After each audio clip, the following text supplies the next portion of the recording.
un peu plus de 90 ans que naissait à la plaine des Macs Boris Gamaleya. Il y a, sans aucun doute, puisé toute sa cosmopoétique dans l'atmosphère de cette porte ouverte sur le ciel étoilé de sa prime enfance, que l'on devine quelque part en lisant Python la nuit ou encore Le coq à l'âme. Cette plaine des Macs, d'où aura jailli la lumière dans laquelle baigne à jamais son œuvre. Une terre où sa plume reviendra sans cesse, jusque dans son dernier ouvrage, Terrain Lecce.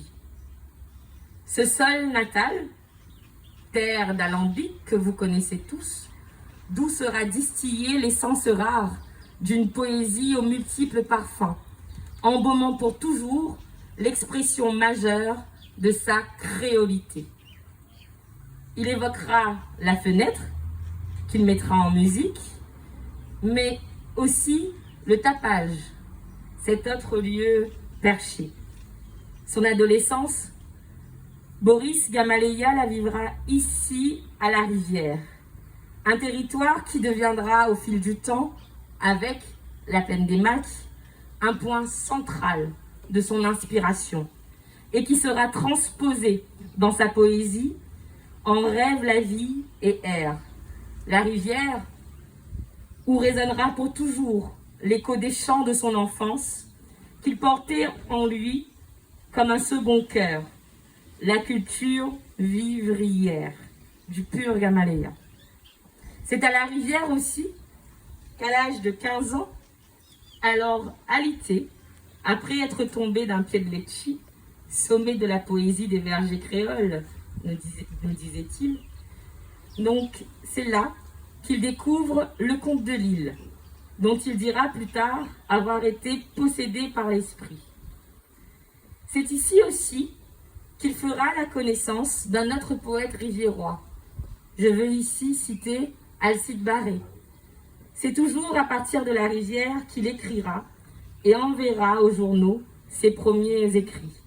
Oui, vous l'aurez compris, à jamais et pour toujours, les Macs, la rivière, sont liés à la destinée de Boris Gamaleya. Ce n'est pas un hasard que de se réunir ici, sur les terres de son enfance, cet après-midi. Tout près, à quelques encablures de là où nous sommes, se trouve la maison qu'il a vue grandir. Nous nous tenons dans le parc de cette ancienne maison de maître, qui fut tour à tour maison des jeunes et de la culture, puis la première bibliothèque municipale de la commune. Nous avons réfléchi avec nos collègues en charge de la culture, en charge du patrimoine, avec nos collègues élus issus de la rivière.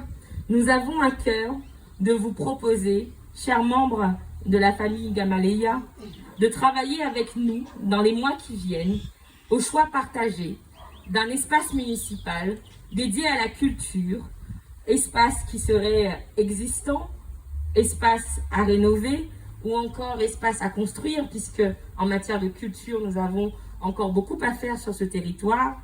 Donc un espace en tout cas dont le choix serait concerté et auquel on pourrait donner le nom du poète Boris Gamaleya.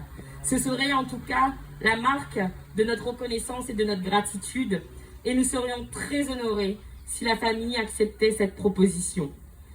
Nous aimerions par ailleurs, chère Madame Danielle Barré, travailler avec vous et tous les acteurs culturels qui voudront bien y prendre part à des actions qui permettraient une plus grande appropriation de l'histoire, de l'œuvre et des poèmes de Boris Gamaleya par l'ensemble de nos écoliers.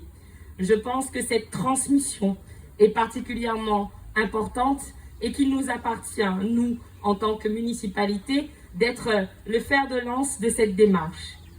Ainsi, notre municipalité aura la charge de perpétuer le souvenir de cet écrivain, un écrivain hors pair. Nous aurons aussi la responsabilité de garder en mémoire l'héritage qu'il nous laisse.